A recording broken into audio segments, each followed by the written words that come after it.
Greetings, everyone. My name is Grisel Andrada, And I'm Geraldine Joy M. Tolentino. and we're going to present our thesis titled Application of LoRa in Evapotranspiration-Based Irrigation System of Village Parks. The main objective of this research is to apply LoRa in evapotranspiration-based irrigation system in the village park of Santa Cecilia.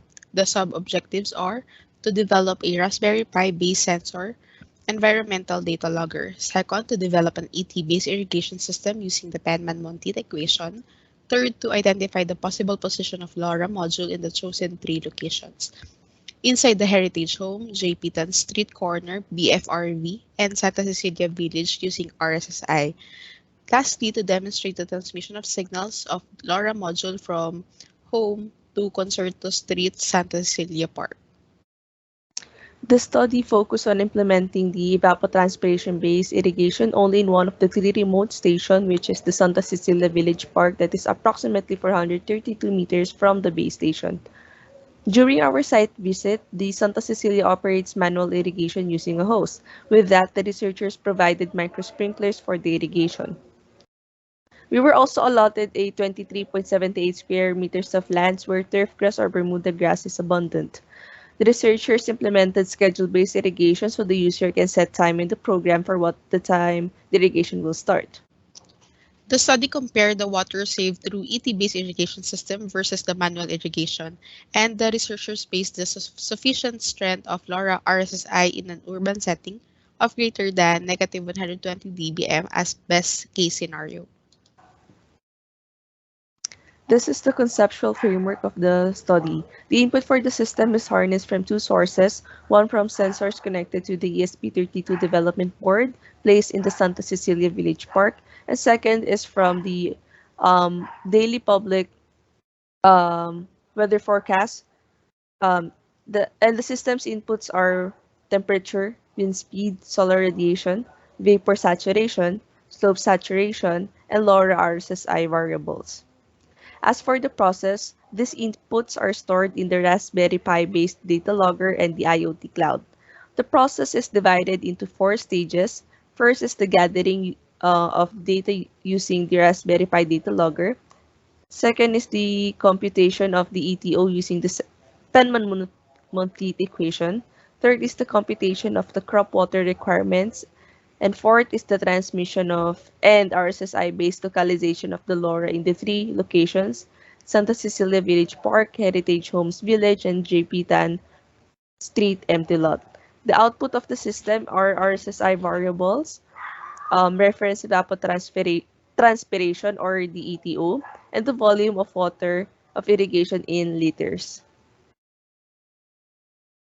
The figures at the top left shows the Raspberry Pi base data logger and connected to it is the base station LoRa device. The devices are attached to a pole and settled on the top floor of the base station. The figure on the bottom left shows the hardware development in the irrigation setup materials used in the hardware development are ESP32 TTGO board, soil moisture sensor, flow meter sensor, relay DHT11 sensor for the temperature, and solenoid valve. Connected in the analog input pins is the soil moisture, while connected to the digital input pins are the humidity sensor and the water flow sensor. The digital output pins connected are the relay module and built-in LCD. The relay and the solenoid valve are connected to external power supply since the 4 LiPo battery cannot sustain the components. The figure on the right side is the land area of 16 by 16 feet or 23.78 square meters, where the researchers used 25 meters hose with 25 pieces of microsprinklers attached. As for the location profile, these are the following remote stations: Santa Cecilia Village Park, Heritage Homes, and JP Tan Empty Lot. The distance localization, the LoRa coverage area through RSSI variables shown in Figure A from Mirna Panilio, which is the base station up to the testing site in Santa Cecilia Park. For the said location, the signal strength is observed to be a missing 40 meters away from the base station beyond the distance of 40 to 240 meters shows average signal strength, but still acceptable. At the 432 meters position, which is exactly where Santa Cecilia is located, the mean signal strength is negative 106 dBm. Figure B shows the LoRa coverage area from the base station up to the testing site in Heritage Home. It is observed that a signal up to 260 meters shows good signal strength. Beyond the distance shows average signal strength. On the 319 meters mark where Heritage Home is exactly located, the researchers measured negative 110 dBm for RSSI value. That's why it is still acceptable. The LoRa coverage area was determined by RSI measurements, which extend from the base station to the testing point in JP-TON empty lot, shown in Figure C. It is observed that 40 meters away from the base station has a missing signal strength. 80 meters has a very good signal. 200 meters has a good signal up to 280 meters. Beyond that distance, the signal strength is still acceptable at 575 meter point, which exactly JP-TON Corner Street is located. To summarize, as the distance go further, the RSSI variables also decreases in three remote stations. The graph shows the antenna height optimization in all testing sites. Through adjusting the antenna height by maximizing the elevation of the location and attaching the prototype to a pole. Shown in the graph, y-axis represents the antenna height. Meanwhile, the y-axis represents the RSSI ranges.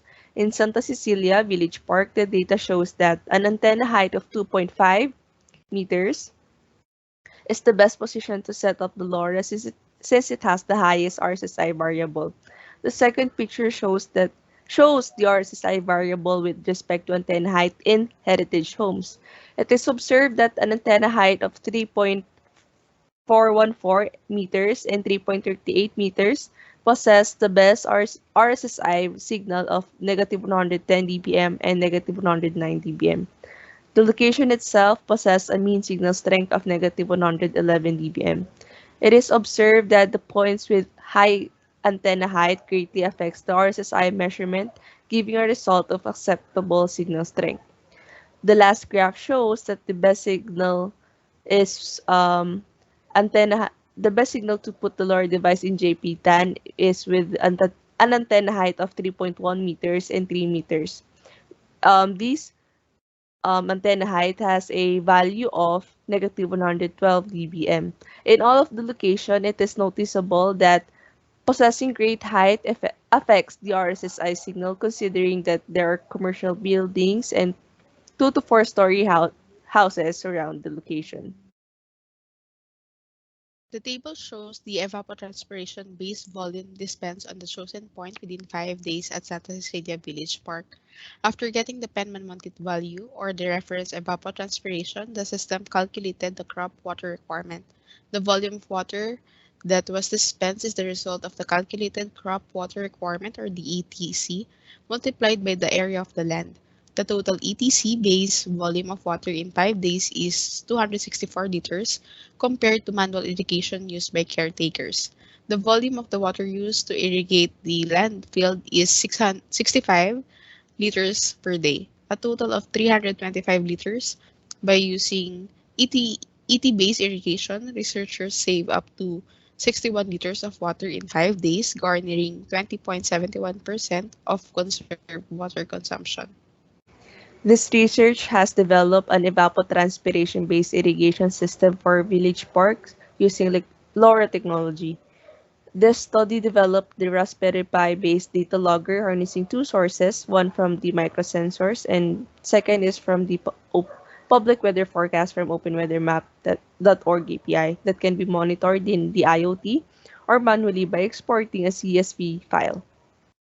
The study utilized this data in calculating the reference evapotranspiration using the Penman-Montit equation and the crop water requirements of the turf grass with a given land area of 16 by 16 feet or 23.78 square meters. The study compared the volume of water dispensed using AT-based and manual irrigation. The percentage of water saved in evapotranspiration-based irrigation is 20.71%. In terms of LoRa communication in the 3 remote stations where the RSSI reading measured through distance localization and antenna height localization, it is determined that the height greatly affects the transmission. It was observed that points with antenna measurements ranging from 2.5 to 3.5 meters mostly give the best RSSI measurements ranging from negative 106 dBm to negative 112 dBm, which is a great, highly acceptable value for LoRa transmission in urban areas. The researchers were also able to determine the farthest distance by visiting different villages in Las Piñas City. The farthest village tested was Greenview Village with a distance of 2.19 kilometer and RSI measurement of negative 119 dBm. Additional tests where the antenna height is increased further are recommended. As observed in the testing and data analysis, there is a higher RSSI measurement or RSSI variable if the antenna is elevated. Testing farther from the 2-kilometer mark around the city to further investigate the range and coverage of the signal in a dense urban environment is recommended. For future researchers who wanted to implement ET-based irrigation, it is recommended to look into the crop coefficient of the turf or crop that will be used in the future study. A future research study that is the signal factor of the LoRa module to examine its effects on the transmission in a dense urban environment. The process start of returning on the LoRa device in Raspberry Pi. The LCD of the LoRa development board will display a message that says LoRa initializing OK, indicating that the device can run process. After a few seconds, both LoRa devices will attempt to sync. A display would show sync complete after the successful syncing. The user must run the program on the terminal file user.py. It contains the processes of transmitting every 30 seconds and receiving every 30 seconds. In short, the devices take turns in transmitting and in receiving mode. As you can see here, transmitting mode, the device would send the ghost signal to the LoRa device on the remote station, triggering the relay of the irrigation system. This is a demonstration of how we schedule the irrigation using the cron tab. By typing cron tab /e on the terminal on the RPi, the user will be able to adjust the time for irrigation. In this demonstration, the time we set for irrigation is 10:06 a.m. But since we're using cron expression, it must be input as 6:10 followed by 3 asterisk. Apply the relay. We use external power source since having all of the devices connected, the 4 LiPo battery isn't sufficient. The relay connected to the solenoid valve, and connected to the solenoid valve is the water flow sensor. We attach the prototype to a pole. The irrigation is triggered.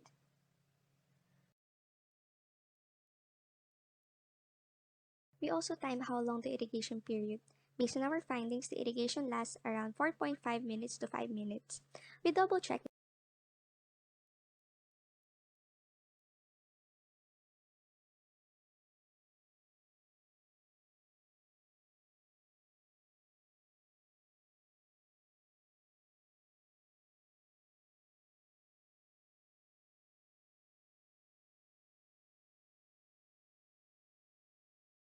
This is a sample video demo when we tested our prototype in our home.